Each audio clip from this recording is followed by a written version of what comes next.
संभाजीनगरमधून एक बातमी आहे। संभाजीनगरच्या गंगापूर लासूर मार्गावरील शिंदेवाडी फाटा परिसरामध्ये धक्कादायक आणि क्रूर हल्ल्याची घटना घडली।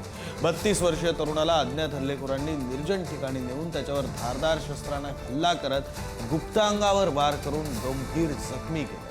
हल्ल्यानंतर आरोपींनी जखमी अवस्थेतच तरुणाला पुन्हा रस्त्यावर आणून टाकलं आणि घटनास्थळावरून ते फरार झाले। रक्ताच्या थारोळ्यात पडलेल्या तरुणाला रात्री 8:30 वाजता गंगापूर येथील उपजिल्हा रुग्णालयात दाखल केलं। दरम्यान या घटनेबाबत रात्री उशिरापर्यंत पोलीस ठाण्यामध्ये कोणताही गुन्हा दाखल झालेला नव्हता।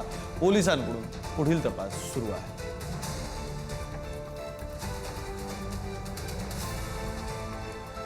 प्रतिनिधी सुमित पवार आपल्यासोबत फोन लाईनवरून जोडले गेलेले आहेत। सुमित यांच्याकडून अधिकचे तपशील घेऊया। सुमित, अत्यंत विचित्र असा हा प्रकार आहे।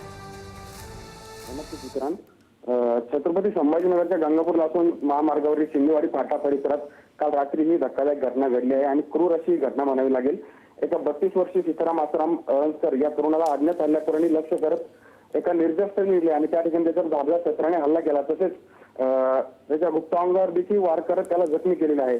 दरम्यान त्या तरुणाने त्याला उचलून रस्त्याच्या कडेला फेकले आणि त्या ठिकाणी तो रस्त्याच्या कडेला विवळत होता। तेव्हा काही लोकांच्या निदर्शनाची बाब आली। त्यानंतर त्यांनी संबंधित तरुणाच्या कुटुंबियांना संपर्क केला आणि त्या ठिकाणी कुटुंब आले आणि त्याला दवाखान्यात हलवले।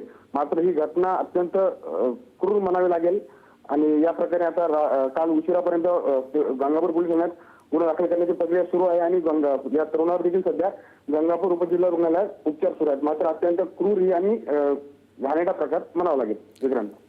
नाही, खरंय सुमित, तुम्ही म्हणताय त्याप्रमाणे ही क्रूर घटना आहे आणि आरोपींचा नालायकपणाचा कळस आहे असं आपल्याला म्हणावं लागेल। या घटनेसंदर्भातले आणखी काही तपशील मिळतील ते वेळोवेळी तुमच्याकडून समजून घेत राहू। तुर्तास धन्यवाद दिलेल्या माहितीसाठी।